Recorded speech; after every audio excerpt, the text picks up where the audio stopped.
going on? What's going on? Entertain the Geeky.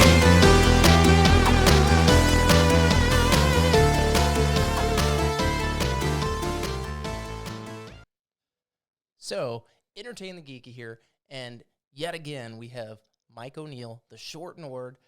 What's going on? How are you? Good. I'm doing good. How are you? Life is good. Life is good.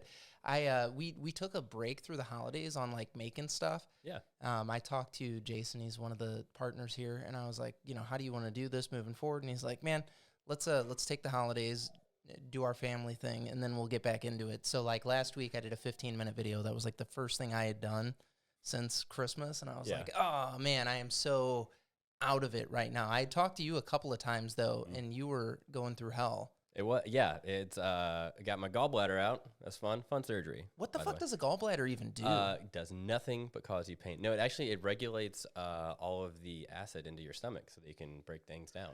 And I had a bunch of gallstones. Okay. Which blocked that, and then it's like, hey, we're still producing acid, but the pathway to release that is blocked. So this is just going to expand a lot and cause a lot of pain. Yeah. Yeah. So I got that removed. It was actually a pretty standard procedure, laparoscopic. It's great, in and out one day. But just a little bit of a recovery time. And then I got COVID right after that. So I've just been in my house for the past month and a half. Was that your first time getting COVID? Yes. It yeah, was? It was. I was like, I went this long, and it took me I still blame my gallbladder because it's like, it just ruined my immune system. You fucker! Yeah. Like, still killing me. So, no, but it was fun. It forced me to take a break, like you were saying, for the holidays, kind of focus on what's important. And, yeah, kind of a blessing in disguise, really. Well, that's good. Yeah. That's good. So I honestly, this past week, I've seen you post so much shit. Yeah. And I see that you're really, really grinding. And most of what you're doing is D&DS content. Yes, yeah. I mean, D&D's been a lot in the news lately and stuff. A lot of third-party stuff. I won't go into that, but it's been a real challenge trying to an exciting challenge trying to figure out where do you stand on a lot of issues with that, and then also just cranking out a bunch of new stuff. Like I had a wave. I was, like I said, in my house for a month and a half, so I had the time to sit down, write stuff, focus on some really cool new content that I've been planning, and it's been fun. That's super rad. Yeah. So today we're going to do Tales from the Table then. Yes. And we will talk about some of the most epic things that have happened in your D&D adventures. Okay, yeah. Okay? All right. And I'll share a little bit too. I like this. So you start. Do you have a single most ridiculous thing that's happened in one of your D&D campaigns? That's so. I mean, there's been a few that really tie for that top spot. There's no one moment. Recently, I think the funniest thing for me, from a DM perspective, was we took a D&D trip. Me and a bunch of guys from high school, and we just played D&D. That's all we did. We rented this cabin in the middle of nowhere and played D&D all weekend. And so it's not recorded. I wish it was.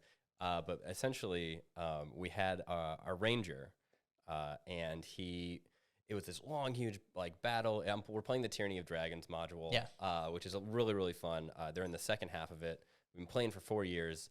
And he finds his mom's getting tortured by this demon, and they're about to fight this dragon. It's this huge pinnacle.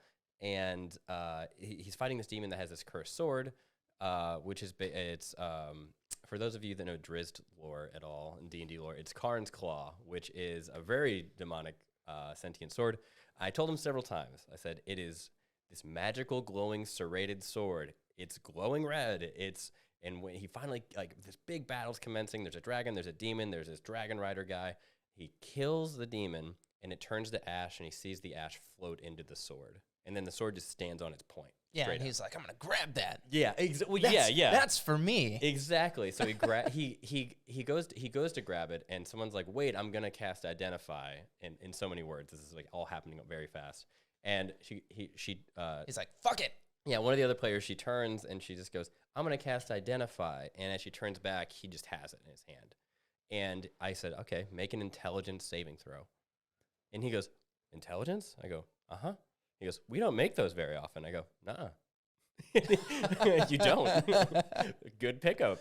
And he failed the save. It was a very high DC. And he took 47 points of my God. psychic damage. And he had already been unconscious what 3 level times. are they? They're level 11 during this fight. So that fucked him up real Real good. bad, yeah. Probably half health. At least, Yeah. yeah. And so he goes on. He gets knocked down for the 4th time in this whole fight. He keeps getting like knocked down, back up, knocked down, back up, and our healers are exhausted. And so he gets. I go. You start to see your fingertips disintegrate. Because fun fact about this sword: when you get killed or knocked unconscious, your soul gets trapped into the sword. You don't get saving throws. You don't get anything. So he starts going into the sword. His hand, starting with his hand, and then our healer rolled a nat 20. Jesus. For I saw him do it. I was like, you gotta be kidding. He rolled a nat 20 to save him and just stabilize him. He goes, I don't even care if he's healed. I just want him to stop disappearing. I go, okay, all right. I can roll with that. Yeah, I was like, that's I love totally it. fair. With a nat 20, I'll say he's not healed. He's just not dying anymore. And he lost 3 of his fingers. He lost his pointer, his middle, and his pinky. So he just has this. And he goes, oh man, good thing I didn't die. I go, yeah, good thing you're not a ranger. He's a ranger. And he has like an enchanted bow. That's like his whole thing. That's hysterical. And so he's like, can I use mage hand to do that? I go, yeah, but you're gonna have to use the action to do it before every fight. Because it's an action. Like we had and that's where it ended, was like he started disappearing, he got saved, and that's where we ended it. And they're all just like, it was the first time we had played together in the same room in 2 years since the pandemic. And they're all just like, I had to like tell them to stop grabbing the table because they're all like Thanos shaking. snap happens, he starts disappearing, and everybody's like, oh no. Oh, it was so intense. And like it was like his mom was getting tortured by this demon, so he wanted to it was just like this big culmination moment, and that was probably one of the most epic things that is freaking epic. Yeah. So in my D&D group, we started our own like world. Yeah. And we've been playing in that, and I was the DM for the first basically campaign of it, and then I turned it over, and we're trying to do this in like 6-month increments. So mine concluded, new DM takes over, and he's trying to give every player, you're fine, set it down. He's trying to give every player their spot in the limelight, you know? Yeah. So one of the characters is a blood hunter. Nice. I love that class, by the way. It's underutilized. It's super cool and not necessarily canon, but we're like half of our shit is kind of homebrewy, so it works out. So we go hunting this super evil vampire, and early on in the quest line, we decide we're like, hey, we're gonna get this vampire to get sucked into a black hole. That's what we're going to do. So if you take 2 bags of holding and you put one inside of the other, interdimensional spaces within another create a black hole. Yep. So we're trying to figure out how to viably do this without maybe killing us. And my buddy gets a message from a friend of his. He's like, hey, do you know of a way to do this? And the guy's like, yeah, there's a way. Sends him the schematics on something for engineering. It just so happens one of the party members is an engineer. Fantastic. And it's an arrow where you use a portable hole and a bag of holding. Nice. Once it hits, portable hole goes inside of the bag of holding. It creates a 15-foot black hole, sucking everything in that area into it. So we've been sitting on this for months. And it was funny because the DM did not know we were making it. This is where it was fucked up on our part. Because we weren't necessarily transparent about what we were doing, but we were gathering components for it through a majority of the campaign. That's incredible. So he sent us to this witch to have her make us portable holes. We almost died going to get them. And then he's like, wonder what you guys are going to use those for. And we were like, They never came up again, ever. That's incredible. Months go by. We get to the big bad fight. Yeah. And we're like, all right, we're going to shoot the ground right in front of Valkan, the super vampire. And he's like, that seems stupid. We put oil of sharpness on this arrow, so it gets +3 to hit. Mm-hmm. Our warlock was actually the one shooting it. He has like a natural +8 to hit. So it was like, there's no way he's not making this. Right. And he was second in the turn order. So Perfect. like somebody goes up, nukes this guy's flying mount. Yeah. Because he has a bat that he'll fly around on, giant bat. That's awesome. That's a cool, is it like familiar type situation? It kind of, yeah. Okay, that's so he pretty cool. he has this giant bat that he rides on, and hey, that's rude. And Christopher, my son, is a samurai in it. That's the class that he played. That's cool. So it's a fighting class. He goes up, fucking nukes this thing real fast. Bam, bam, bam. And the DM's like, what the fuck, man? This is how this fight's going to go. No, it went way faster than that. So the big bad, we're fighting this vampire at night because we tried to lure him out, knowing what we had in our pocket. Yeah. It ended up, the DM's like, fuck it, fine. I'm sick of this shit. You guys cheated this fight. Blew up, nerd rage, man. Wow. And the funniest part was I had a buddy there, and because he's like, hey, your wife is making red beans and rice tonight. I was like, yeah. He's like, I'm going to come over and eat and just hang out with you guys. Cool. So he's watching this, and he's like, what the fuck is happening right now? So you have an audience for this whole Oh, my spectacle. God. And I would have paid. I wish I would have recorded it because I'm like, man, if you saw that in a movie or something, you would laugh your ass off because of how ridiculous it is. But when you're involved in it, it's like, oh, no, he's upset. Everybody's mad at each other. Now, it was fucking incredible. That's regular D&D party stuff, right? Like that whole interaction is great. But the fact that you planned it out so early, I commend you for that. Most D&D parties don't do that much planning. We're shitty. It was shitty in the best way, though. It's so good. I thought it was shaking things up well, and I thought it would be a funny way. And that's not the overall big bad of the campaign. Yeah. So I'm like, that's okay. Yeah. We're not spending it on that. And he could say the other ones fail because they're untested items. Yeah. So he could say, hey, roll for whatever. Okay, yeah, it actually failed because you're idiots and you never tested them. Yeah. And that would have been totally fair. Or he could have been like, it didn't fucking work, dummies. Instead, he blew up. It was so funny. Yeah, that's I think spending your time trying to infuriate your DM is one of the best things, one of my favorite things to do. And I DM a lot, and they do it to me constantly. So it's kind of a give and take. But I commend you on that. I think that's great. It's a bit of shitty the way that it played out of like, we're saving this for a big fight. And you're like, as a DM, you have all this planning done. Oh, and he did. And I would have been furious for about 10 seconds. And be like, that's actually genius, though. Like, I got to give it to you. Here's what's so funny. So in our world, we have a parallel universe set up that we call the Void. It's the upside down. And so the Void exists, and basically what we've established is anytime something is sucked into something interdimensional, it will travel between these two areas. So we have the elemental plane and the ethereal plane, and those are the two that we play on. Yeah. So Valkan is separated from his tomb, which should mean death for a vampire, but he had multiple resting places. And he was also trying to unlock a portal to the Void. So it's really interesting. I'm like, he doesn't even have to be dead, dude. He could be in like stasis right now if you're clever as a DM. Yeah. And we could have to deal with this way later, and it could be way bad. Yeah, it's that's the best part about it is you can always find a way through some sort of magic. There's always an escape. There's a loophole. Yeah, there's a loophole somewhere. Like, oh, magic. Like you were saying, like, oh, he could have like a resting place on that other side already prepared. Like he made him not set up himself somehow. Or he doesn't need it because he's not in the same dimension. Yeah. So does it affect him the same? Yeah, something. exactly. Yeah, like it's like, oh, every day you have to do this. Well, it's like, well, it's perpetual night over there, so there's not really a day. Like, how do you interpret day? Right. Is it a time span? Is it a light cycle? Exactly. You can go a lot of ways with that. And that's what I thought, but man, no, he went full blown pissed off. Yeah, I get. And when you see red like that, I get it. We still haven't talked. This was that's pretty Thursday. rough. It'll be 2 weeks ago. Oh, that's brilliant. That's really rough. So, okay, do you have a most epic battle? Oh man, there's been a lot of those.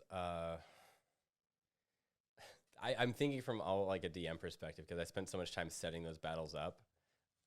There have been a few where we fight like I love finding monsters that don't have a stat block on like an official capacity. Right. So I modify them that way because there's a lot of other DMs in the group and they just like inherently know stats, general stats, or this thing's. Like, there's a creature called a shambling mound, right? Yep. Big vegetable, plant creature. They hit it with lightning. Well, somehow, with this one creature, lightning heals it. And you're like, who would... But if you're thinking Pokemon rules, that makes no sense. And that's typically how most things go is like, oh, well, plant, it's lightning, fire, that makes sense, kill it. And no, it heals it. So that was a fun one that I think that was a really, really... Those kind of monsters always interest me. But I think, to answer your question, though, a big battle... There was a really cool battle we had a long time ago on airships, and that was really cool because a lot of times you don't really get to utilize permanent things like ballista or like the stationary objects, right? So that was really cool on an airship to use. Like, hey, you can use your weapons and fire them from a distance, like arrows, spells, or you can take a chance in this ballista that could do a ton of damage, or you waste your turn. Right. And those kind of moments, I think, really make a battle exciting because it's like, this is new, and also this is, like, it all comes down to the dice. Like, and it's, like, my creature, or my character's never fired a ballista before. It's like, but he's proficient with, X amount of weapons, like, flat roll. Go for it. Have you made your parties encounter anything that was completely insurmountable, like not winnable? I have. I did that one time. I don't like to do that too often, but I have done it once for story purposes, and it was a mistake I had to correct canon-wise. Okay. It was actually the transition between the Horde of the Dragon Queen and Rise of Tiamat, which is the Tyranny of Dragons modules that make that up. And as they transitioned, they fought this white dragon. And they got the white dragon mask, which is needed to bring back Tiamat at the end of everything, right? Well, during the whole campaign, you're only supposed to show them it and then kind of drag it away, and then they meet there, right? Like, you're not supposed to give it to them. Well, I didn't read that far ahead.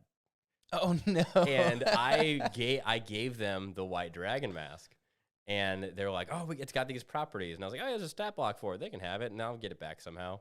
And I was like, "Oh no, I have to get that back immediately." So I set up this huge encounter. There was a sky castle, these cloud giants. They fought this dragon at the bottom of this iceberg sky floating castle for these cloud giants. And there's a white dragon that lives in it. They fought it. They crashed the sky castle. And that was where we picked up in this giant ravine in the mountains.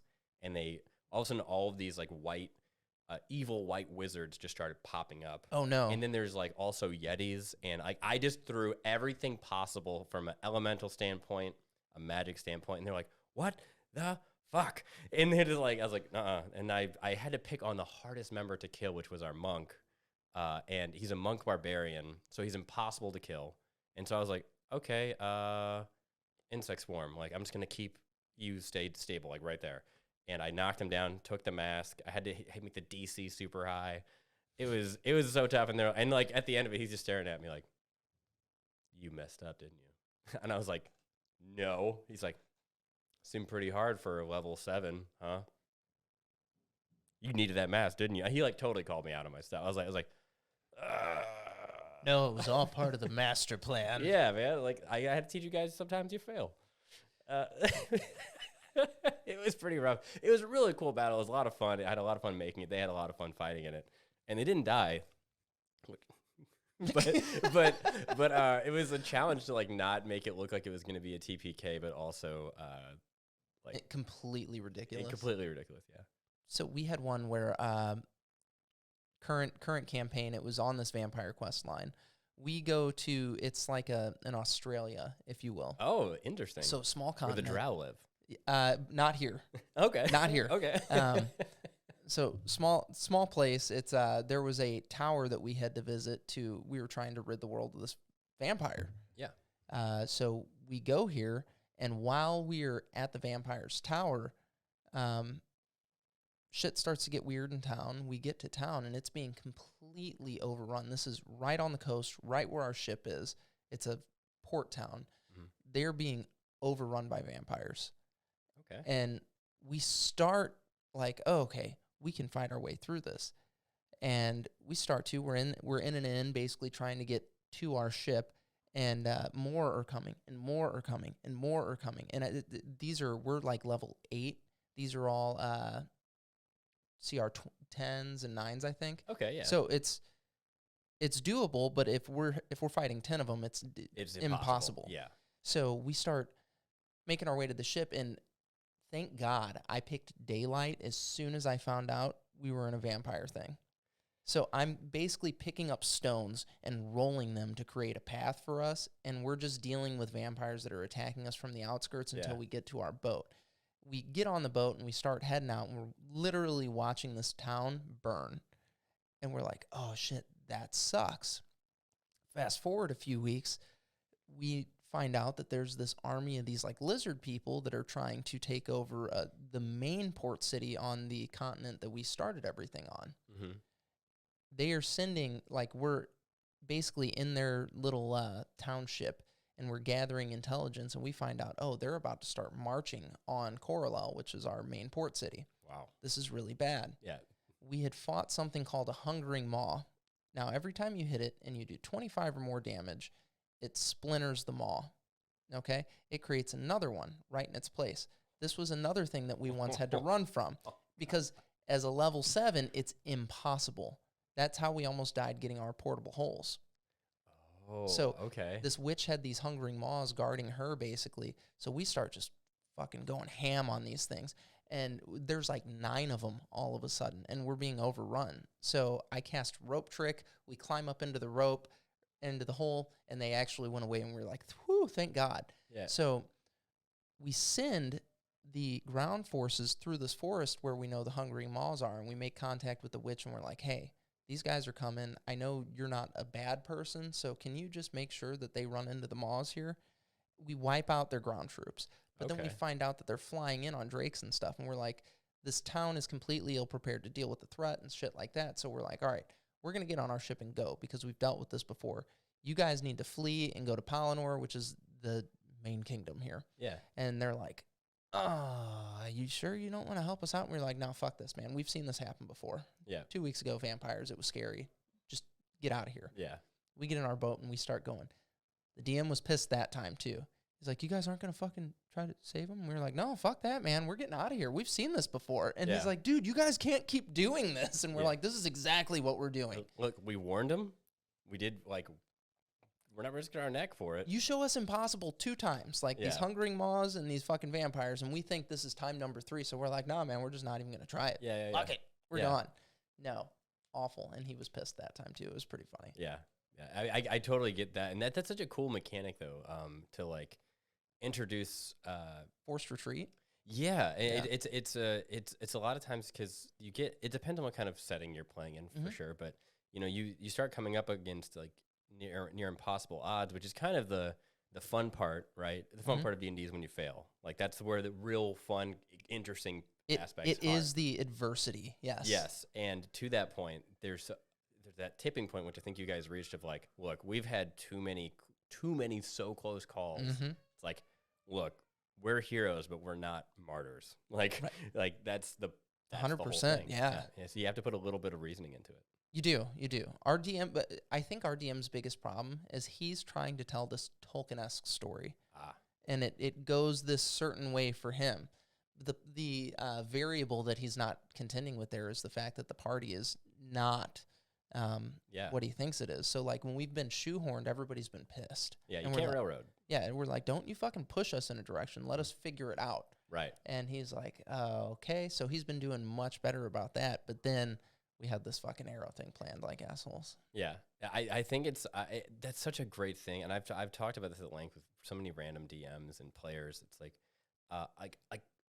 you're running a homebrew game, which is very it's difficult to create a world like that and kind of stay on track and keep it on the track for the most part. It's just difficult. I have training wheels still where I take module. I don't have the time to make a homebrew world to the point where I would be proud of it.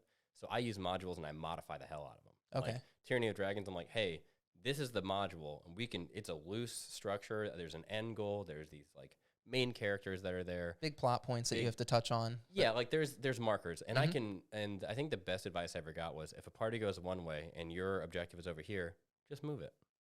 Just move it over here. Right. Right? Like that town probably had something important to the story. It's like, okay, well now it's going to be in this town.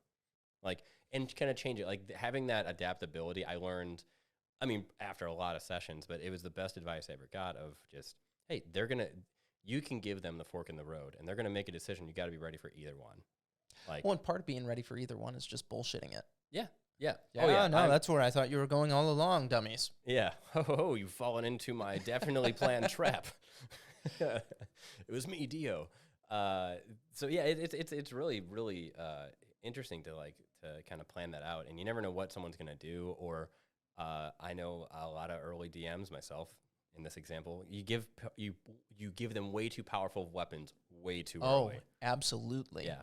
I like that ranger I was talking about with the bow. I gave him an oath bow at level 5. That's a level 10 character kind of bow, 10 to 14. I was saying you can carry that for a long time, and it's later levels. Yeah, it's wild. And so I was like, all right, how would you do with no fingers? And so I had that plan. I was like, I know he's going to be the idiot that picked it up, and I know he's not going to make it because he's a big dumb boy.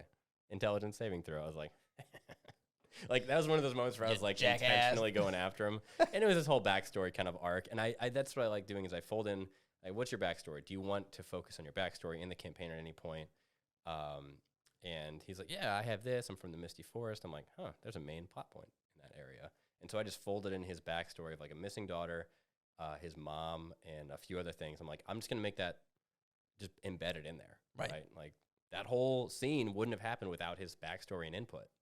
Like that's interesting. The demon's not part of it. His mom's not part of it. Like that's all stuff I just added into the environment. That's like, now you care because it's part of your story. So I think you could totally do a homebrew world. Yeah. Oh, I think I could. I don't have the time to where I would tweak too much. I'm like, it has to be this. I feel that's too much. So funny. So I like with ours, I had originally it was supposed to be like a 3-month ordeal, and it was so my kids could play and my brother could play with us. Yeah. And that's all it was supposed to be. And it was basically you go in, save the princess, get the gold, done. Yeah. And I was like, if you guys want to keep playing, let me know. So they go into this kingdom. They find out that they're passing through a major kingdom.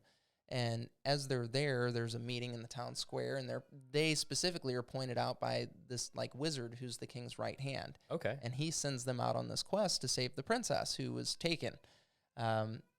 He gives them gear and stuff like that so that they can make this travel to a place called Light's End, which is basically Alaska. Yeah. And they start going to Alaska, and they're doing their thing there. And they run into encampment where there was once a large troop, if you will, a large military force. Okay. And nothing's there that's alive. It's been dead for like 1,000 years or something like that.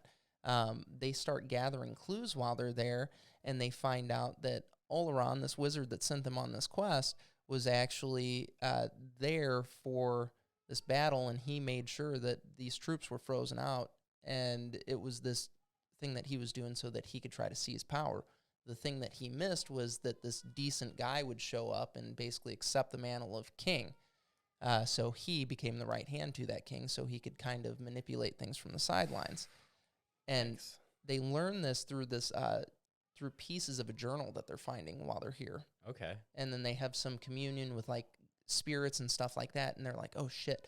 Well, they find out that there's a series of pathways where they have to, it's like go back into the mountains. Once you reach here, you're just gonna take this turn, loopy scoopy doopy doopy. And it takes them to a series of rooms, one of which represents every one of the 4 elements or whatever, so they have to fight an elemental in each room. I don't want to interrupt you. I love that mechanic. I love that so much. Really? I love the 4 elements. I just think that's a cool. I absolutely love that. Okay, cool. Sorry. Thank you. No. So this ends up taking them beneath the castle where there's a series of traps. Nobody really uses it, so it's like Oleron's playground. Gotcha. So they have to start dealing with all this shit. Well, Oleron finds out that they're there, and he is a summoner, is what you end up learning. So he's summoning all these goblins and stuff to come and fight the party, and they start whooping his ass, and they're like, oh, dude, we have to get to the king. Well, as they're trying to navigate through this trap-infested dungeon, they find the princess, and they're like, all right, she's been shrunk down and all this stuff, so they're like, we're just going to toss you in our bag of holding. And oh, no. I'd let it slide. Yeah. And get to the king. So they get to the king, and they're like, dude, fucking Oleron's been behind this. And he's like, no way, that's fucked up. I hope that's the exact delivery of that line. Oh, no. That's real bad. I invited him to my barbecue. Yeah. Dang it. I thought he was my buddy. We were such good guys. Oh, man. So they fight him, they kill him, and one of them is like, as they're killing him, basically what you find out is he's trying to do this whole thing to recreate the world in some image, some like crazy thing dealing with space and time and interdimensional magic. Yeah. Well, as he's doing this, they stop him. A giant explosion happens, killing one of the party members, and then they meet people that ended up coming into the campaign later during a celebration dinner because they wanted to keep going. Yeah. Well, they found out that this was to bring a former demigod back into the world, is what Alaran was actually doing, not trying to recreate something in his own image, but trying to bring this old world back together, if you will. And yeah, so much fun. Sorry. Yeah, no, don't apologize. That's incredibly, like, you can start off with something small and then you can expand upon it. Oh yeah, big time. It's so easy. That. But I started off with just a kingdom and like a concept, and like then it was bullet points from there. Yeah. And my whole thing going into the campaign is I wanted to make a super bow. I was like, I want to make the ethereal bow, celestial bow or something like that. And it's a bow that never drops off. That was it. Yeah. Completely stupid. Yeah. It's no bullet drop. Yep. Yeah, that's all it was. And it's honestly, it's so much more powerful than it just sounds on the surface. Yeah. It's way OP. It's so good. You could shoot the moon with it. Yeah. Just doesn't stop. The velocity never stops. It's incredible. Well, they ended up getting that and these magical arrows, and they were made from some like crazy space metal. It was the eye of a god. It was thrown around the planet as a comet, landed. That's cool. Or a meteor, I'm sorry. Meteor, it lands, so they get pieces of it, turn it into arrowheads, and when you hit something with it, it tears a hole in the fabric of reality. So they were shooting people, and they were being sucked into their own butthole, is what we called it. Oh my god!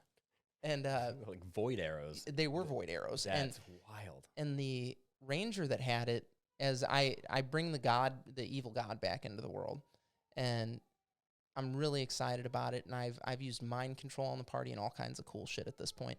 Yeah. And then I'm like, all right, I need you to turn on the party now.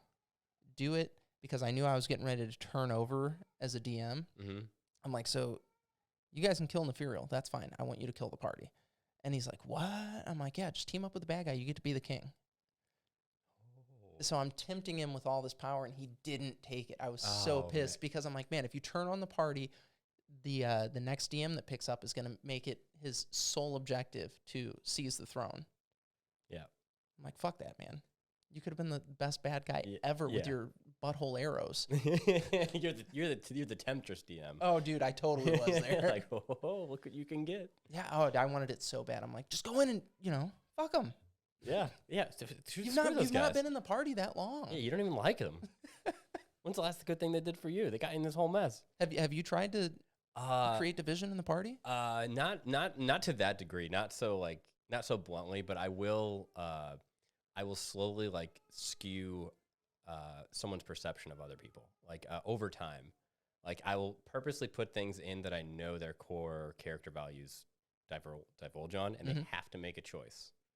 So I drive character-driven facts between them. So it's like one could be one's a paladin and one's like a rogue. That typical like clear dissonance between the two.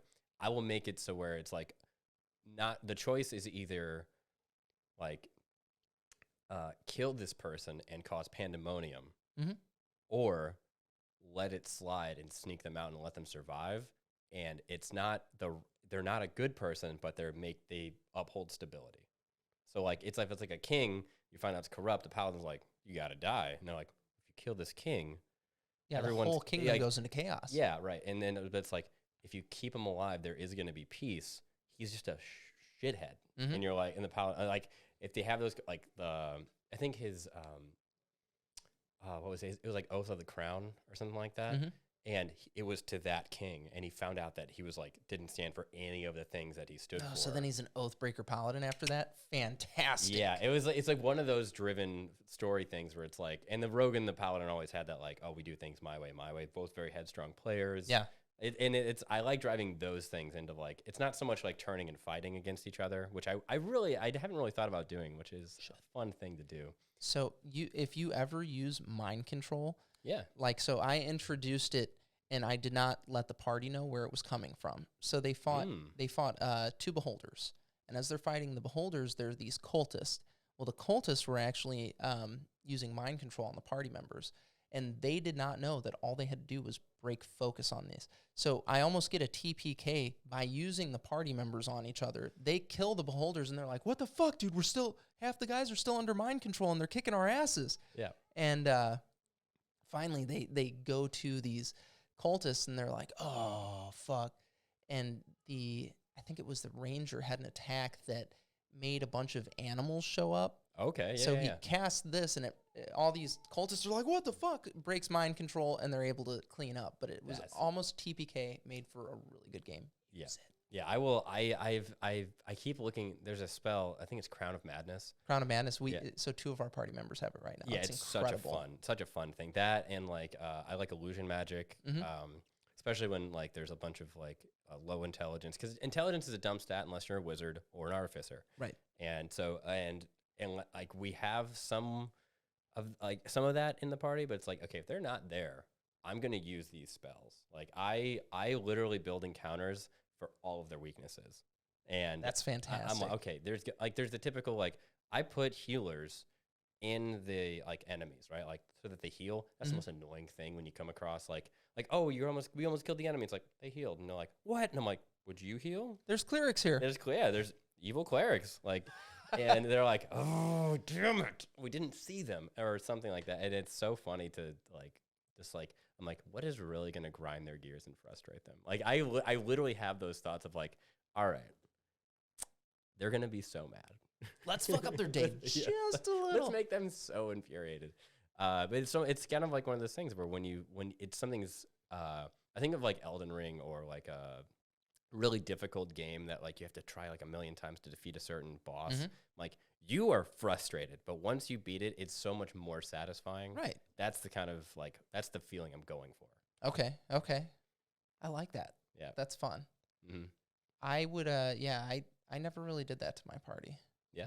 Yeah. I would do assholey things to them that I knew they wouldn't figure out, but it wasn't with the mindset of being frustrating. You know what I mean? Cereal box puzzles. Yeah. For like 5-year-olds that are exactly. like, what? Yeah. So that was one of the first things I wanted to do, a session where there was no combat. And it was while they were communing with all these ghosts and trying to put this journal together and all this shit, I had them collecting pieces of a shattered shield. Okay. And basically the shield, they'd have to put it together. It was a puzzle, but there was I guess I should start at the beginning. So they get all the pieces of the shield, and they take it, and they have to assemble it. They find out that the place where they have to assemble it is basically you have to jump down this, what looks like a bottomless pit, and after so many seconds, they'd show up back at the top again. It's some weird loop magic. So they jump into it, and basically they have to very quickly assemble this puzzle. So I used an egg timer so that they'd have to put it together, or else they'd be back at the top of the loop and the puzzle would be scrambled again. That's funny. And it worked really, really well. So I made the puzzle in the shape of a shield and cut all the pieces so they were hyper similar, and it was very difficult. And finally they got it, and they solved this great mystery. And then they're like, fuck, we didn't even fight anything today. And I'm like, fuck you guys, man. That was cool as shit. Yeah, an encounter doesn't have to be a fight. An encounter can be a puzzle. It can be a multitude of things.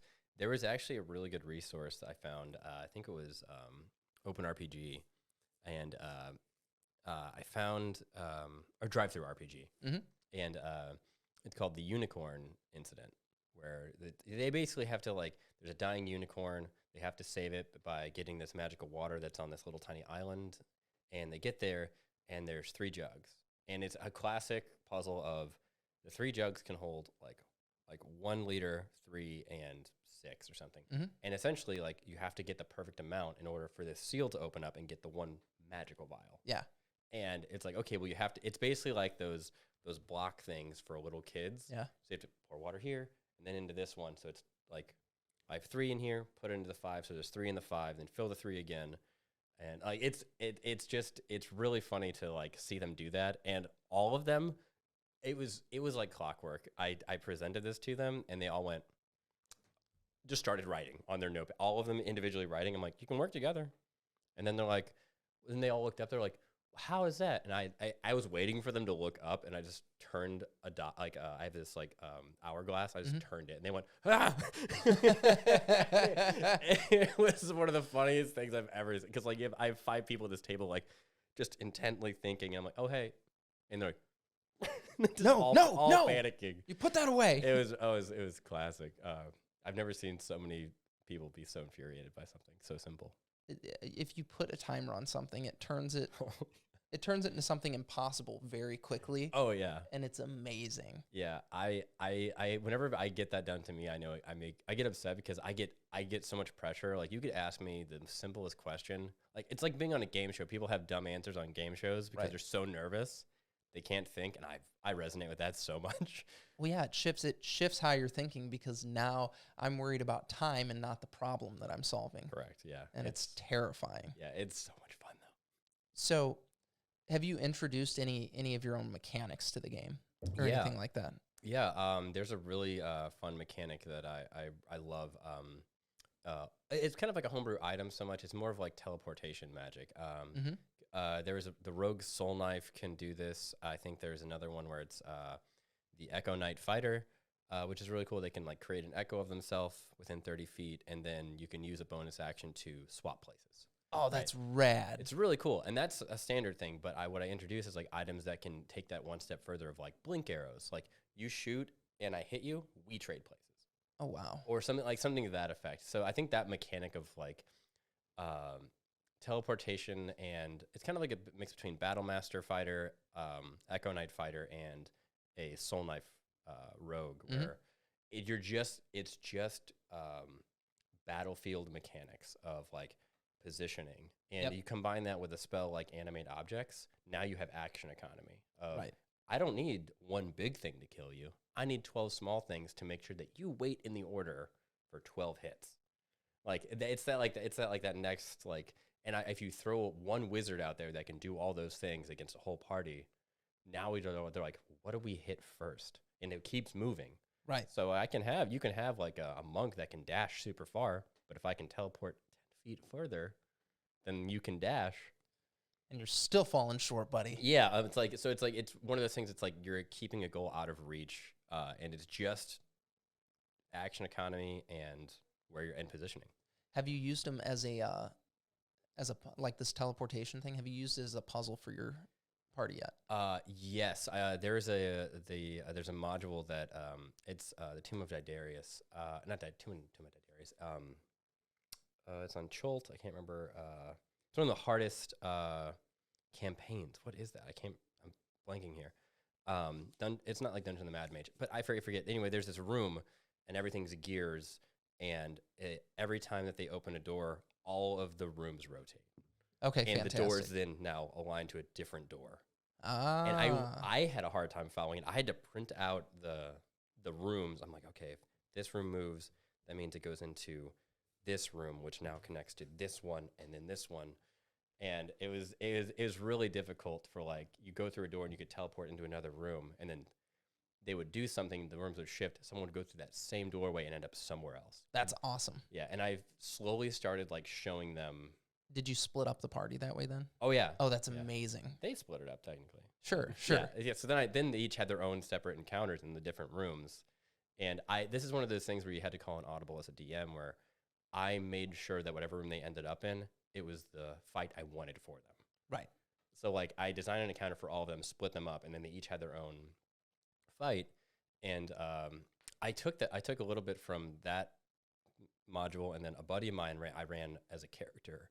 We had is that classic fight yourself, like that Dark Link battle. The man in the mirror. Yeah, exactly. And he made it to where it was 3v3, and we each all looked at each other, like, we're fighting ourselves, right? And like we were gonna take the fighter takes the wizard, we weren't trying to make it easy. We're like, we are gonna prove that we are better at rolling dice than these guys. We all just like looked at each other like, yes, we're gonna outroll him. We know exactly how to do this. Yeah, I know what he's doing. Roll gooder. Yeah, I could roll gooder than you, idiot. So yeah, it was fun. I used so after I did the loop mechanic into that cave for the problem solving thing. Yeah. I introduced it in the dungeon, and basically once they would enter rooms, it would send them back to the previous room that had a loop built into it. Okay. So they didn't necessarily hit every loop room, but they did keep getting put back into wild places in the dungeon. Well, at one point, they're in an alchemist lab, basically. they set fire to it. And they ended up going through a loop because there was a loop in that room. So they go through a loop. It puts them back in the burning room. And they started taking fire damage immediately. And it was fucking awesome. And they started to figure out, like, okay, we keep going back to the last loop. But they didn't know it was a loop. They were like, all right, we've been here, so it's going to take us back to where we've been. But they didn't necessarily know where that would be because they'd been 3 places. Right. By the time they hit another loop. Yeah, it's like slowly discovering the edges of a puzzle. Yeah, but it was a system that this wizard would use so that he could quickly navigate to different areas in the dungeon to get to, like, oh, I need to go work in my alchemy lab. All right, bloop, bloop. And then you find out that the final loop is upstairs where the king is. Yeah. And that's was cool. So much fun. Yeah, it sounds like the puzzles that you've run are really similar to the ones that I've ran. And I love that whole mechanic of like having them slowly figure it out. Like, oh yeah, it makes for such a good encounter. It does. It does. Well, makes you think.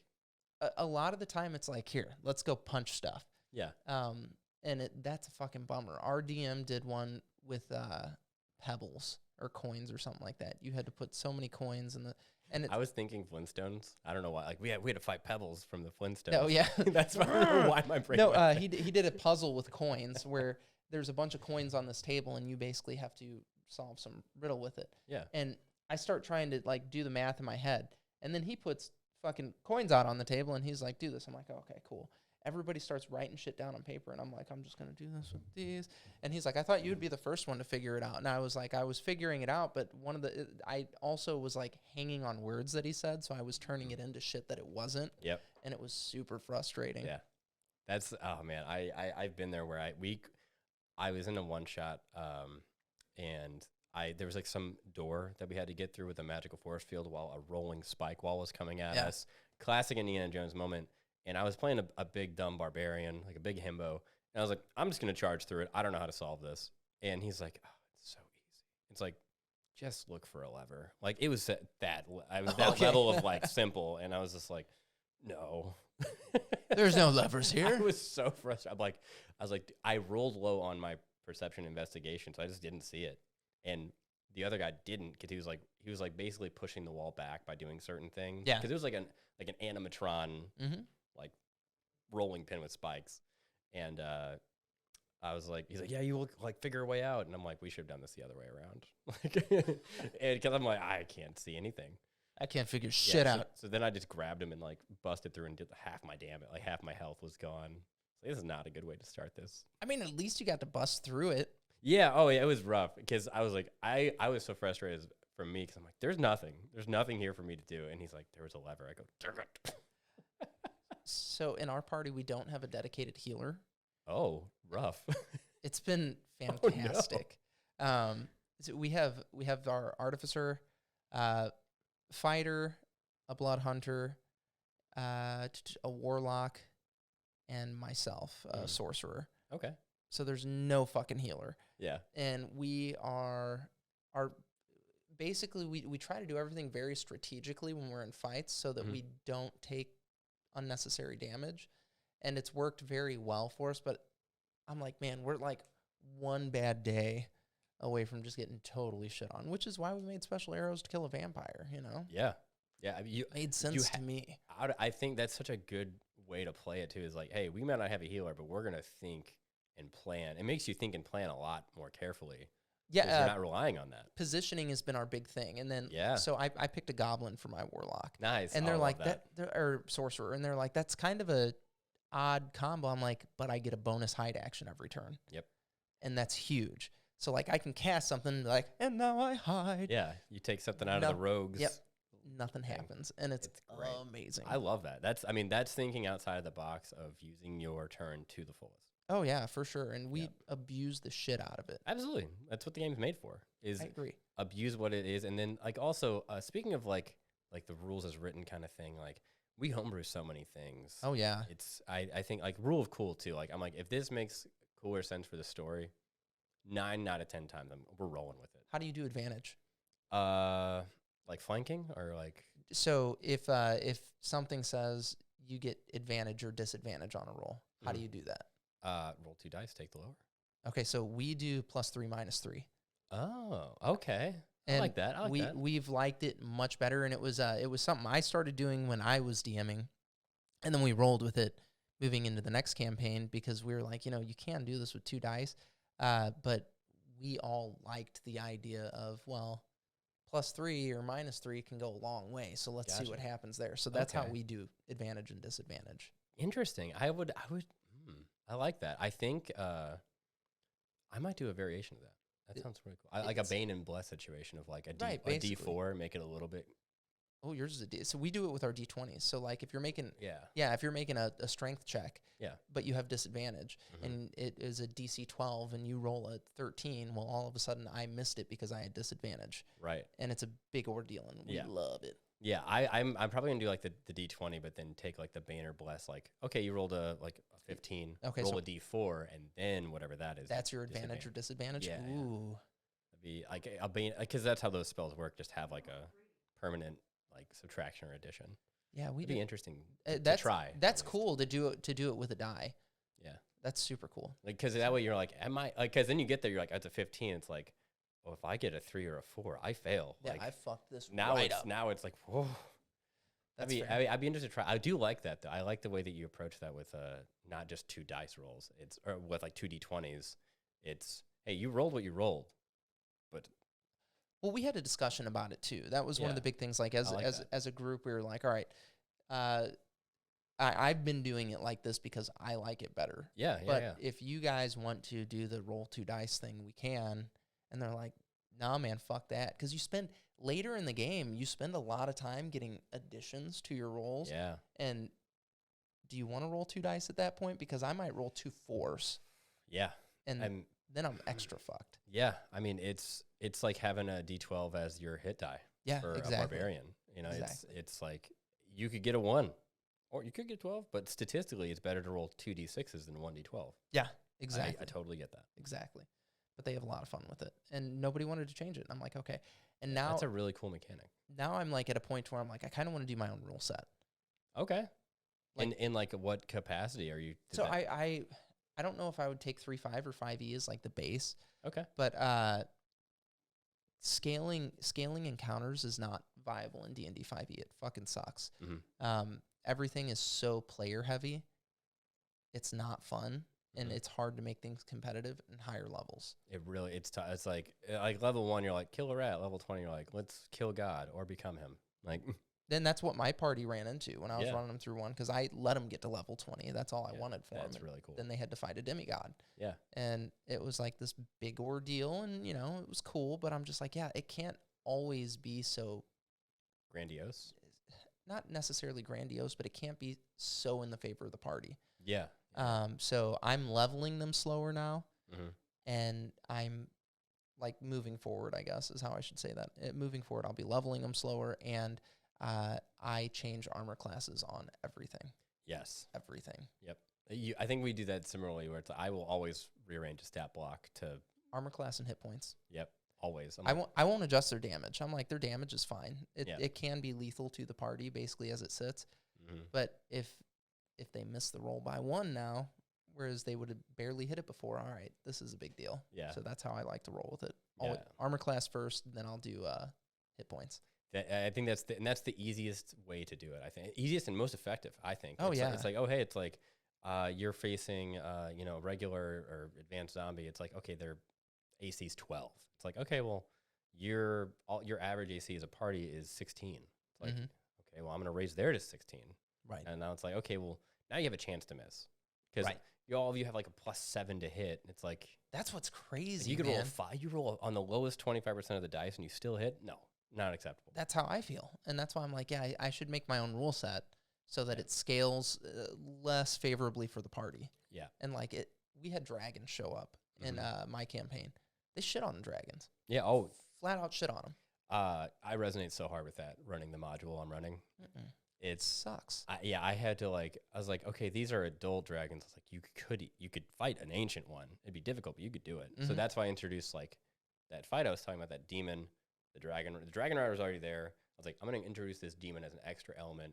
also ties into his backstory. Just so there's moving pieces for them to contend with. And like I said earlier, the action economy. If there's only 2 enemies, like they can just keep hammering them home before they even get a turn. And there's legendary actions with like those types of creatures and layer actions and stuff. But it's like I like having minor things that nip at them. So like there's kind of been a repetitive thing, which I try to sway away from now, where I used to have it like big bad, bunch of small guys, or big bad, like a kind of a major player and some small guys. Yeah. But now it's like, okay, well, that's there, but now there's environmental effects. There's going to be just extra elements that you can't ignore. Like, oh, well, he uses his poison breath attack, and it's over. The damage is over, but now you can't see as well.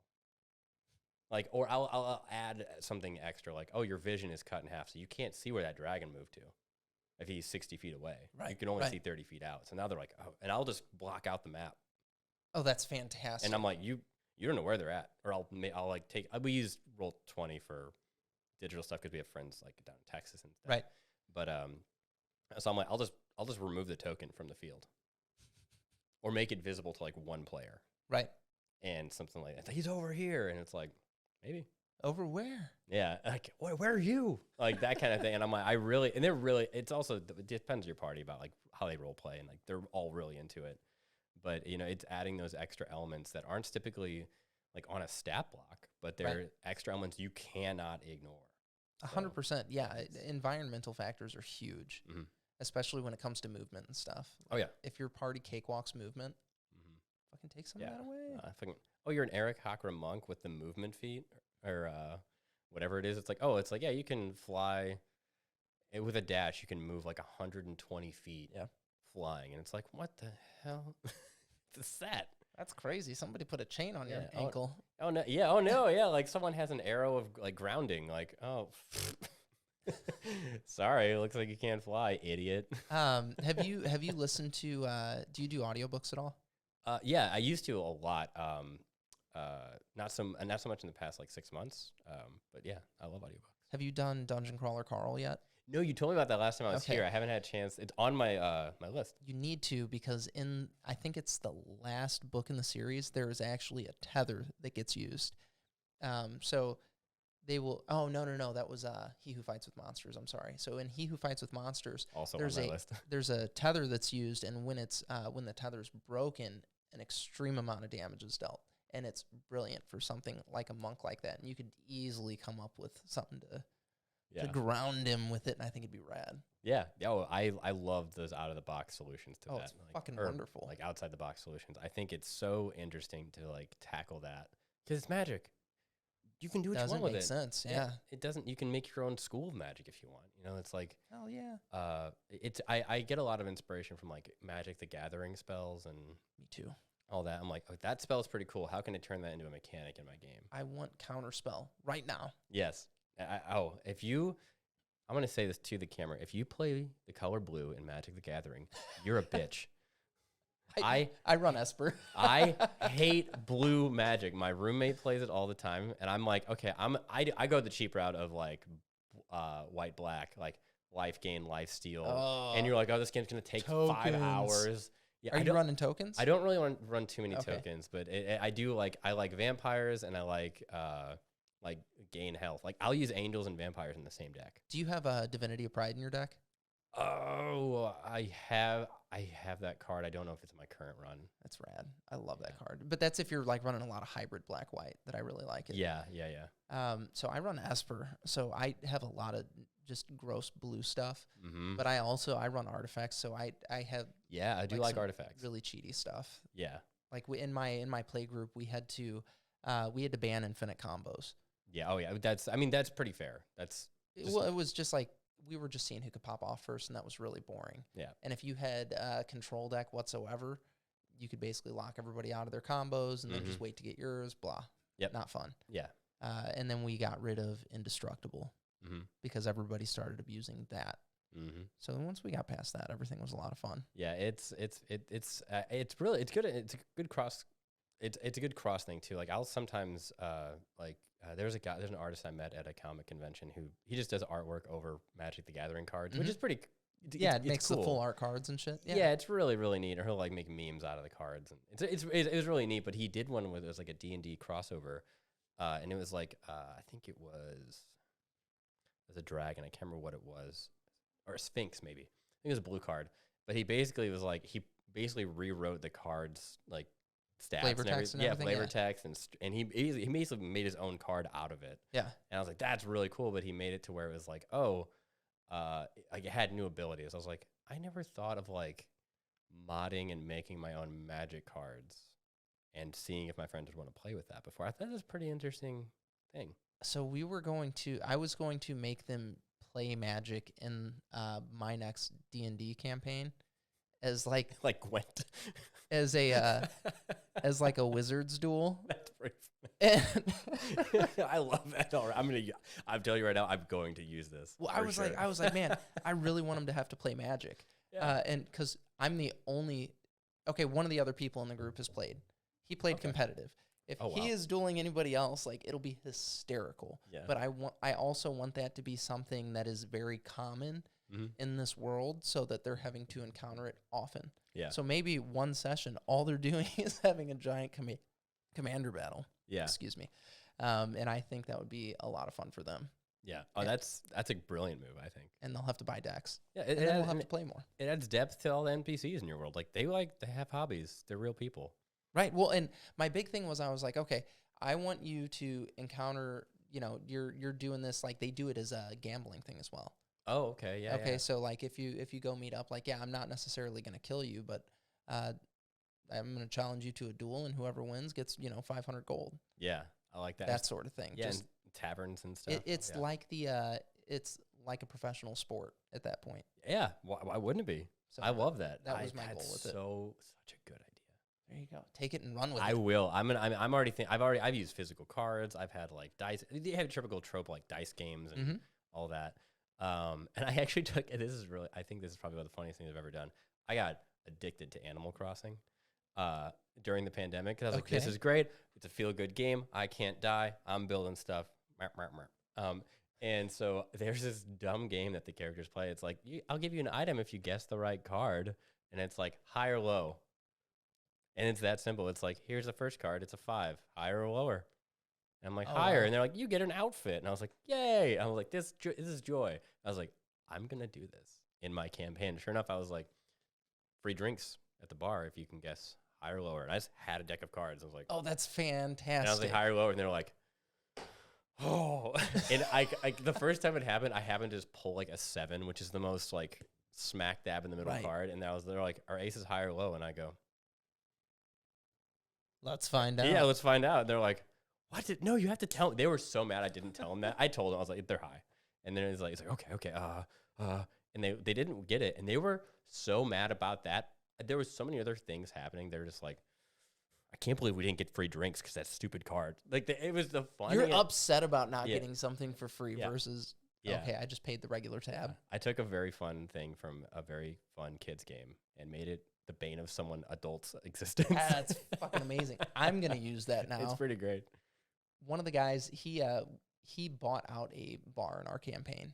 Oh, okay. So that was the thing that he did. He bought out the bar and he was going to start to franchise it. Yeah, passive income, baby. Exactly, and it was a lot. Yeah. So he got some obscene amount of gold. He basically made a deal with this ancient dragon. Yeah. And it was like, hey, if you keep helping these guys, because he wanted to abandon party. Yeah. If you keep helping these guys, I'll hook you up. And he's like, fine, 4,000 gold in the dragon. And that's a shit ton in my world. That's multi-millions. Yeah. And he's like, all right, I'll fucking do that.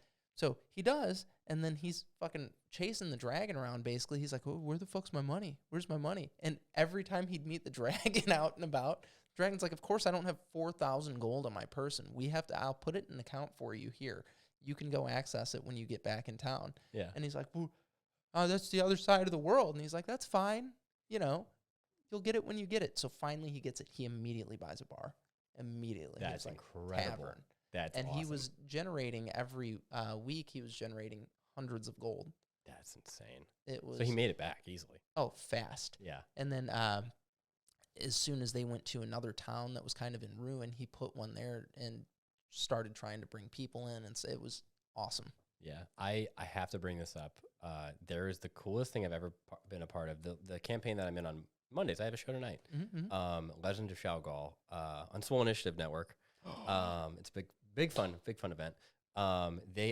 We had this thing. We started off in this town. There was a vampire, and we had to basically like it was either like, oh hey, there's a problem. Like the vampires are like killing people and stuff, and we're like, that's what they do. Yeah. So Normal. we learned that there was like people who've been not fully killed but came back as vampires and didn't want to kill anyone, and there was like a whole like a bakery that was like selling blood vials in like these really expensive baguettes, and it had like 3 blood vials in it, and these people who are just trying to get by are just like buying consuming blood like and this. then we found out the baker was a murderer, and the vampires weren't actually bad. They were like trying to do it ethically, and it was actually like but then we eventually bought this tavern and started a blood. It was called the Hammered Gnome, which is a great. That is a wonderful name. It is a gnome that has a hammer like as like the main like pillar. Amazing. And it was awesome. We started this basically blood bank at the tavern where it's like, hey, if you donate a pint of blood,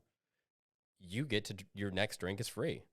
And so we would get the blood, sell like then the people could get drunk faster because they have less blood. Right. So they were like, yeah, take the blood. So we started a blood bank for the vampires that are in the town.